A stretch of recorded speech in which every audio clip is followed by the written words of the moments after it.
Apologies for the delay that caused. So it's indeed a great pleasure for us back at IIMnet Ventures to host an event, to organize an event which would pay tribute to one of the famous personalities and in the world, not just in India, I would say. So with an initiative from the Invite My Guest and Advantage India mission, and also in association with HarperCollins India, this event is named after the last book of the Abdul Kalam. So this event is in fact planned in 6 cities, and today we are starting with Kolkata. So on behalf of all the organizers and people behind organizing this conclave, I welcome you all to the first leg of Advantage India Conclave at Kolkata today. I'll just take you through the objective of the conference and probably run through a session. The objective of today's conclave is to bring people together to exchange knowledge, discuss ideas for professional development and thought leadership. This conclave will highlight and discuss national issues and ways to solve them, and vision for India that was indicated in the Advantage India book. So with focus on issues and vision indicated in this book, this conclave will feature keynote sessions and panel discussions in the areas of education, entrepreneurship, technology, resources, planning, etc. So if I have to run through the day's schedule, there are about 2 panel discussions.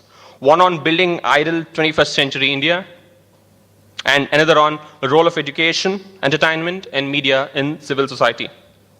And keynote sessions focus on various topics like entrepreneurship, technology, etc. In the afternoon, there's a fun element also in the event. We get to laugh at a stand-up comedy show. We get to listen to some of the budding entrepreneurs from Bengal, and then we also get to sing along. There's a surprise element for the day, which is going to be the surprise element towards the end of the day. So today's day, we will start the day with an audio visual on Dr. Kalam. However, I have something else before the audio. So before the audio visual, I have a short story to tell you. And this is a story of an 8-year-old boy from a small town in India. So this boy wakes up every day at 4 o'clock in the morning and goes to a teacher's home for studying. He returns back at 5 a.m. By then, his father would be waiting for him to take him to the nearest nearest religious school to make him learn religious lessons. He would then back home for a quick bathe, and then he would ensure that he would sprint away to a railway station after his 1 hour at the religious place for his lessons, then go back home, then sprint away to the railway station. Now at railway station, what he does, this boy, he would wait by hopping his one leg and another leg, just waiting to hear the signs of oncoming train. So he would open, his eyes and ears, everything for the oncoming train. And then soon, he would listen that he would hear that engine smoke, and then he would engine sound, and the smoke would be visible. Then soon, the train comes, and he was absolutely standing at one spot, the spot where he could catch those newspaper bundles flying out of the train. So he would catch those newspaper bundles, then the train would then huff and puff away. This boy then picks up those bundles and divide them into batches according to the neighborhoods in which he had to distribute these papers. For about an hour, he would tour around the small town, distributing and delivering these papers to everyone. So by the time the delivering newspapers was over at 8 a.m., he heads back home for a quick breakfast and goes to school. In the evening, after the school was over, he would do the rounds to collect dues from the newspaper subscribers. Sitting after that, he would sit by the sea with his cousins and family, and one of them would probably read news from the newspapers in the evening. And this boy gets his hands on the photographs and the words in the newspaper, and he would start thinking about the world outside his. He gets into this consciousness and starts thinking about the world outside his. So he would think, about Gandhi, Nehru, Congress, Hitler, and he would also imagine himself what it would be like going to a big city like Madras, Calcutta, or Bombay. He would also be thinking what he would ask or what he would talk when he meets somebody like Gandhi or Nehru. But such thoughts during that evening gets interrupted by his playmates. And then he has homework to be done. So this 8-year boy has that much energy, and then he had to go back to the sleep at 9 p.m. So as the next day, more studies and the life of a working man lay in store for him. So this routine continued for a year. This was a story that happened during World War II. This was in the year 1940, and the small town was Rameshwaram, and the boy was Dr. APJ Abdul Kalam. So from a small boy growing up in Rameshwaram to becoming the country's 11th president, Dr. Kalam's life has been a tale of extraordinary determination, courage, perseverance, and the desire to excel. It's humbling to celebrate life of such an extraordinary personality through a conclave today. I welcome you all again to the conclave.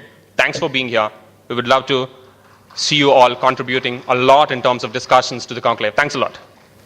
Thank you very much, Mr. Winny, for that welcome address. It is an extremely heartwarming experience to hear true stories of such desire to excel. Dr. APJ Abdul Kalam inspired us and millions of youth across the globe with his perseverance, simplicity, and immense contribution to this country. Let's pay a tribute to him through a short video created in his memory by Dharmendra Yadav, a student of IISM Dhanbad and an ambassador of Invite My Guest. I learned every youth wants to be unique, but the world around you is doing its best day and night to make you just everybody else.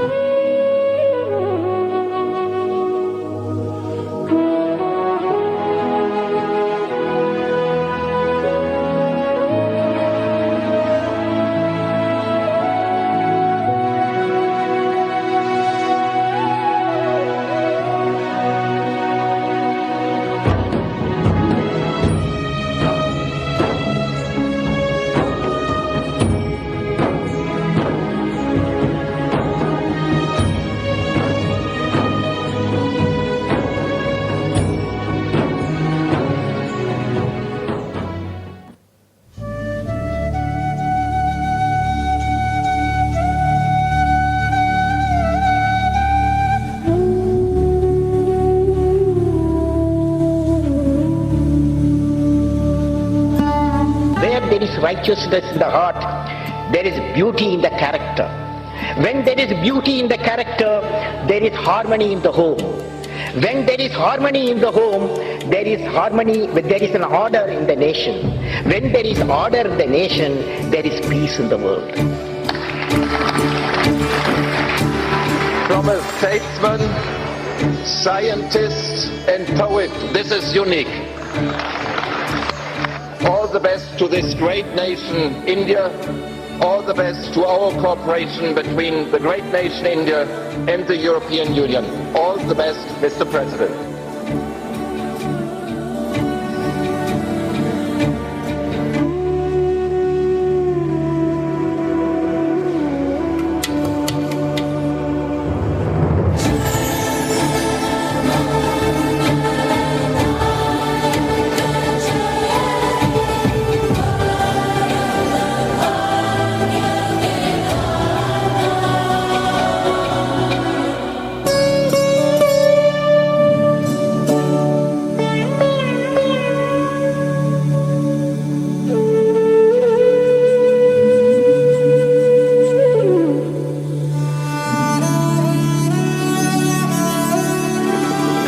climbed and climbed.